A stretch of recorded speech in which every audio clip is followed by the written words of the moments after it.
बिस्मिल्लाहिर्रहमानिर्रहीम। अस्सलाम वालेकुम मोअज़्ज़ज़ सामीन, उम्मीद करता हूँ आप लोग आफियत के साथ होंगे, खैरियत के साथ होंगे। आज का हमारा टॉपिक है क्वाड्रिलेटरल्स। What is quadrilateral? इससे पहले हमने जो क्लास ली थी वो थी ट्राइंगल। तो ट्राइंगल में हम जो बात करते थे वो ट्री के साथ रिलेटेड थी, यानी जो शक्ल हम बनाते थे, जो शेप हम बनाते थे, जो फिगर हम बनाते थे, उसमें 3 एंगल्स आते थे और 3 साइड आते थे। यहाँ पर जो क्वाड्रिलेटरल्स है, क्वाड्रिलेटरल्स अभी हम पूरी तरह समझ जाएंगे कि क्वाड्रिलेटरल्स के क्या माने हैं। तो क्वाड्रिलेटरल्स ऐसी शेप्स आएंगे जिसके 4 एंगल होंगे, 4 साइड होंगे। ये 2 एलिमेंट्स इसमें इस्तेमाल होंगे। इसकी डिफिनीशन में हमने 2 बातों को समझना है। पहले इसका उर्दू तर्जमा मुलाहजा हो। क्वाड्रिलेटरल्स 4 अजला वाली शक्लें, यानी ऐसी शक्लें हमारे पास आएंगे जिसमें 4 अजला होंगे, जिसकी 4 साइड होंगे। ठीक है, अभी आते हैं इसकी डिफिनीशन की तरफ। A quadrilateral is a closed 4 sided plane figures.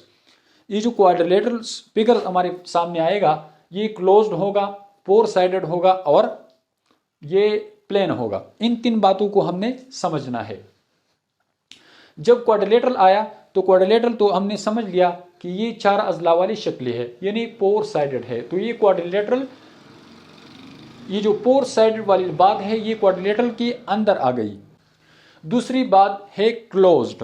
तो रियाजी में और ज्योमेट्री में हम जो शेप पढ़ते हैं, हम जो शेप सीखते हैं, ये इसकी 2 किस्में हैं। एक है ओपन फिगर, ओपन फिगर, और दूसरा है क्लोज्ड फिगर, क्लोज फिगर। तो आज हमने समझना है ओपन और क्लोज फिगर्स को। पर ज्योमेट्री की कंसेप्ट में जो हमने पहली टर्मिनोलॉजी सीखी थी वो थी पॉइंट की दूसरे नंबर पर आती थी लाइन सेगमेंट। तो लाइन सेगमेंट की डिफिनेशन में हमने ये बात की थी कि इसके 2 पॉइंट होते हैं। एक होता है ए और दूसरा होता है बी। तो ये जो ए पॉइंट है ये लाइन सेगमेंट का स्टार्टिंग पॉइंट है। यहाँ से हम इसको स्टार्ट करते हैं, जब हम ड्रा करते हैं तो यहाँ से शुरू करते हैं। तो लिहाजा ये ए पॉइंट जो है आया, ये हमारे पास आया स्टार्टिंग पॉइंट। और ये जो बी पॉइंट आया ये आएगा and point, and point, and point. ये जब हम ड्रा करते हैं तो ड्रा के एतबार से ये स्टार्टिंग पॉइंट और ये एंड पॉइंट आएगा। तो ऐसी शेप जिसका स्टार्टिंग पॉइंट अलग हो और एंड पॉइंट अलग हो, जुदा जुदा हो, हर पॉइंट अपनी जगह पर हो, एक दूसरे के साथ मिलता जुलता ना हो, तो लिहाजा ऐसी शेप को हम कहेंगे कि ये हमारे पास ओपन फिगर है। क्लोज्ड फिगर का क्या मतलब है? क्लोज्ड फिगर हर वो फिगर होता है जिसका स्टार्टिंग पॉइंट और जिसका एंड पॉइंट एक ही होता है। आप लोग हैरान होंगे कि ये कैसे बात है कि स्टार्टिंग पॉइंट और एंड पॉइंट एक ही है।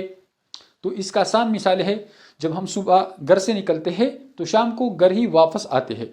तो हमारे स्टार्टिंग पॉइंट और एंड पॉइंट एक है और वो है घर।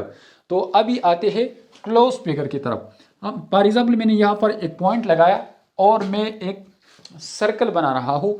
तो मैं यहाँ से स्टार्ट लूँगा, जब मैं स्टार्ट लूँगा और वापस आऊँगा इस पॉइंट की तरफ, तो मेरा स्टार्टिंग पॉइंट और एंड पॉइंट एक है। लिहाजा ये शेप जो ना हमारे पास क्लोज्ड फिगर आ रहा है। तो इसको हम क्लोज फिगर कहेंगे। यहाँ पर क्वाड्रिलेटर की बात हो रही है, तो लिहाजा यहाँ पर जब हमारे पास शेप आएगा तो वो 4 साइड वाले होंगे। इन 5 किस्मों में से कोई भी किस्म होगा। तो फॉर एग्जांपल मैं कोई रेक्टेंगल बना रहा हूँ, तो यहाँ से मैं स्टार्ट ले रहा हूँ और पहला लाइन सेगमेंट ड्रा किया, दूसरा ड्रा किया, तीसरा ड्रा किया, और जब चौथा मैं ड्रा कर रहा हूँ तो जहाँ से मैंने स्टार्ट किया था वहाँ पर मैं वापस आ गया।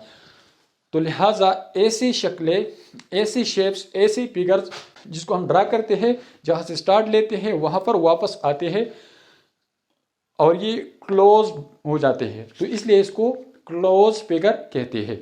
तो ये बात हमने समझ लिया कि अ क्वाड्रिलेटरल इज अ क्लोज, यानी जो क्वाड्रिलेटरल होगा, 4 अजला वाली शक्ल होगा, वो क्लोज होगा, 4 साइडेड होगा। ठीक है। तीसरी बात इसमें है प्लेन। प्लेन का क्या मतलब है? यानी इसकी 2 डायमेंशन होंगे। 2 डायमेंशन का क्या मतलब है? 2 डायमेंशन का मतलब है कि इसकी लंबाई होगी और चौड़ाई होगी, बस। इस ऐसी शेप को हम प्लेन शेप कहते हैं। अगर इसकी मोटाई भी मिला ले तो फिर इसको प्लेन नहीं कहा जाता, फिर 3 डायमेंशन बन जाता है। उसके बाद आने वाले हैं इंशाल्लाह हम उसको सीखेंगे, लेकिन यहाँ पर हम सिर्फ प्लेन सीखेंगे। तो प्लेन सारी भी हो गई, हर वो शेप जिसकी लंबाई हो, जिसकी चौड़ाई हो, उसको प्लेन कहते हैं। हमारे सामने जितनी भी जो शेप्स आ रहे हैं, ये वाला इस तरह सर्कल, रेक्टेंगल, स्क्वायर, ये सारी जो ना प्लेन में आते हैं। तो लिहाजा ये प्लेन फिगर होगा और इसके 2 एलिमेंट्स होंगे, एक इसके साइड्स और दूसरी इसके एंगल्स होंगे। ये हो गई इसका कंसेप्ट, इसका डिफिनीशन मैंने पहले से लिखा हुआ है। उम्मीद करता हूँ कि आप लोगों की समझ में ये बातें आई होगी। अभी हम आते हैं इसकी फिर 5 किस्में हैं क्वाड्रिलेटरल्स की। क्वाड्रिलेटरल्स के अंदर 5 किस्म के हैं।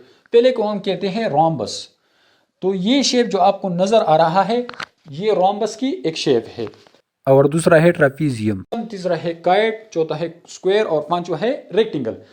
इन 5 किस्मों में सबसे जो आसान है वो स्क्वायर है और दूसरे नंबर पर रेक्टेंगल है।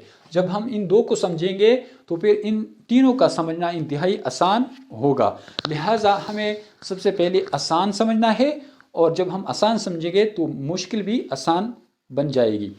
तो आते हैं पहले स्क्वायर की तरफ। तो स्क्वायर का डिफिनीशन, स्क्वायर का तारीफ इस तरह है कि स्क्वायर हर वो क्वाड्रिलेटरल है, यानी हर वो 4 साइडेड शेप है जिसके तमाम साइड्स, 4 साइड्स जो होते हैं वो लेंथ में बराबर होते हैं। आप लोग मुलाहजा कर सकते हैं यहाँ पर ये 4 सेंटीमीटर, 4 सेंटीमीटर, 4 सेंटीमीटर और ये भी 4 सेंटीमीटर, यानी चारों साइड जो है वो लेंथ में बराबर है, जो कि 4 सेंटीमीटर है। एक बात मुकम्मल हो गई। दूसरी बात, इसका जो एंगल आएंगे, ये चारों एंगल राइट एंगल आएंगे, यानी 90 डिग्री की बराबर होगी। तो ऐसी शेप को हम स्क्वायर कहेंगे। ठीक है, तो आप लोगों ने इन बात को समझना है कि यहाँ पर जहाँ पर जब हम इस पर प्रोटेक्टर रखेंगे और हम इसकी डिग्री मालूम करेंगे तो ये हमारे पास आएगा 90 डिग्री।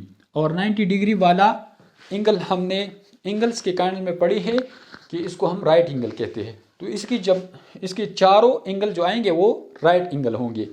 जब हम इन 4 एंगलों की डिग्रीज को, जो 90 90 90 90 आ रहा है, इसको जब हम प्लस करेंगे तो इसका सम हमारे पास आएगा 360 डिग्री का आएगा।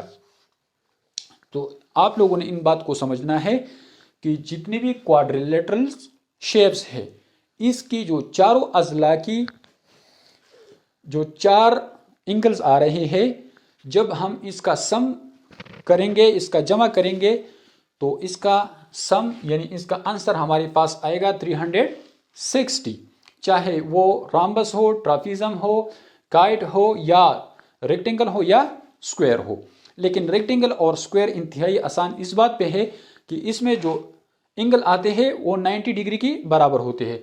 जिस तरह इसकी चारों साइड बराबर है और एंगल इसकी राइट एंगल है। अभी दूसरी नंबर पर हम आएंगे रेक्टेंगल को। रेक्टेंगल और ये दोनों जो तकरीबन एक जैसे हैं, सिर्फ थोड़ा सा फर्क है।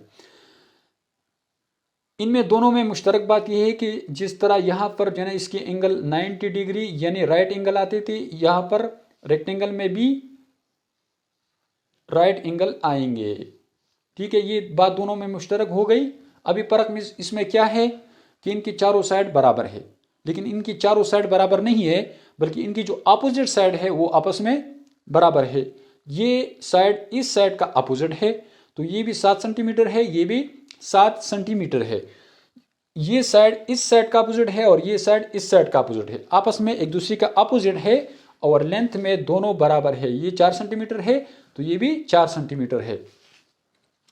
ये जो हमारे हाथ में मोबाइल है ये भी रेक्टेंगल शेप है, इसके दोनों जो साइड है अपोजिट वो आपस में लेंथ में बराबर है।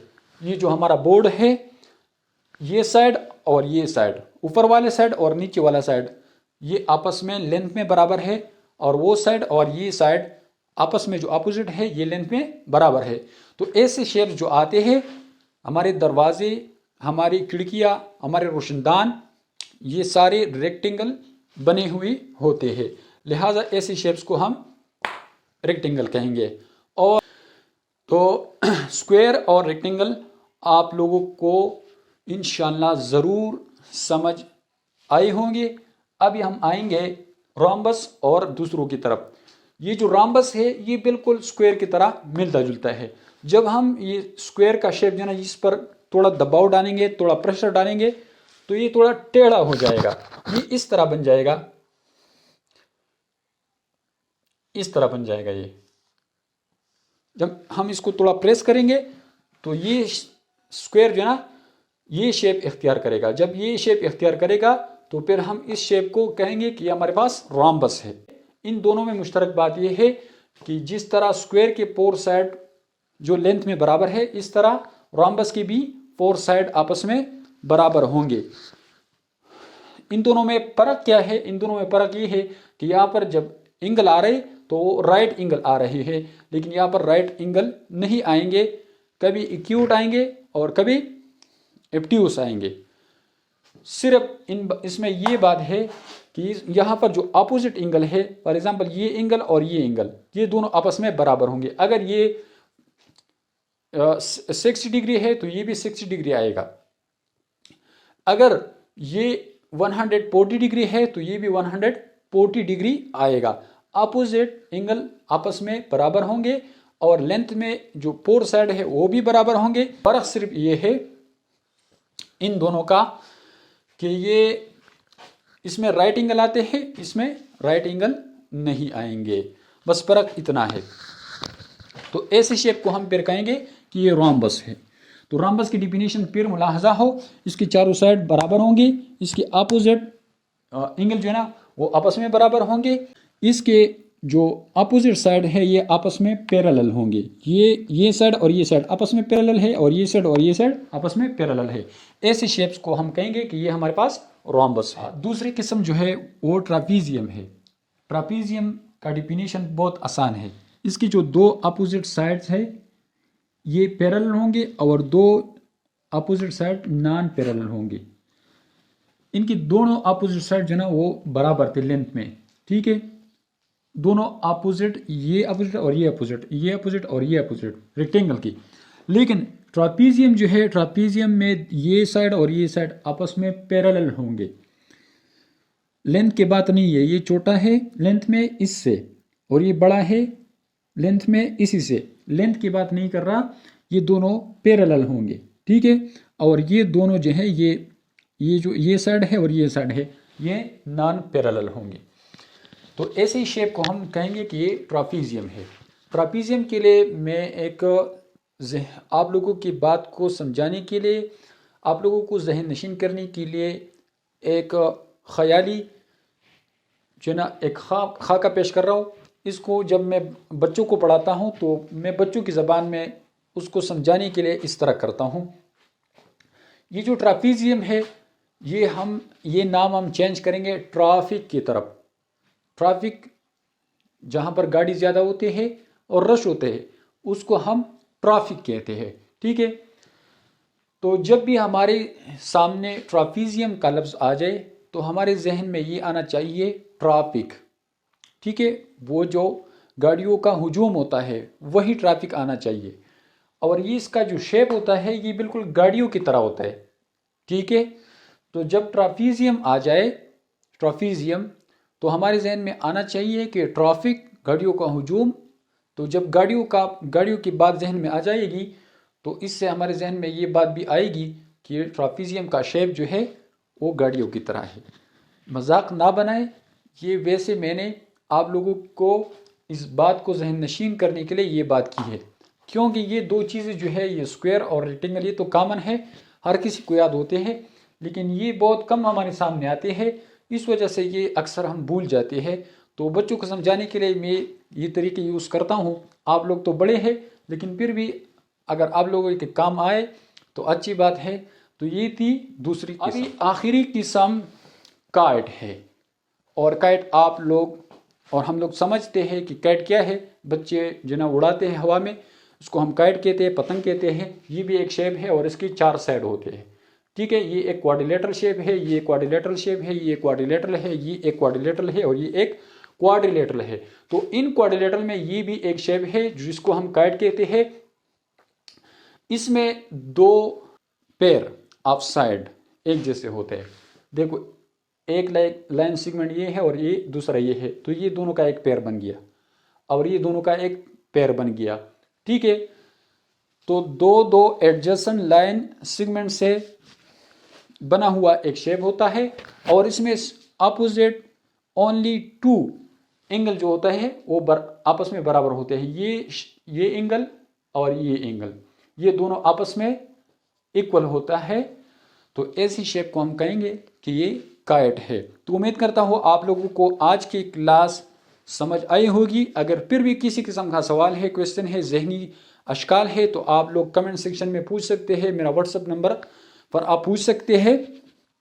अगर आप हमारी क्लास में नए हैं, पहले दफ़ा हमारी क्लास देख रहे हैं, तो हमारी क्लास में मुस्तकिल शामिल होने के लिए हमारे चैनल को सब्सक्राइब करें और साथ ही बेल आइकन के बटन को भी दबाएं ताकि हमारी हर नई आने वाली वीडियो आपको मिलते रहे और आप अपनी तालीमी करियर को आगे बढ़ाते जाए हमारे साथ साथ। अस्सलामु अलैकुम वरहमतुल्लाहि वबरकातुहू।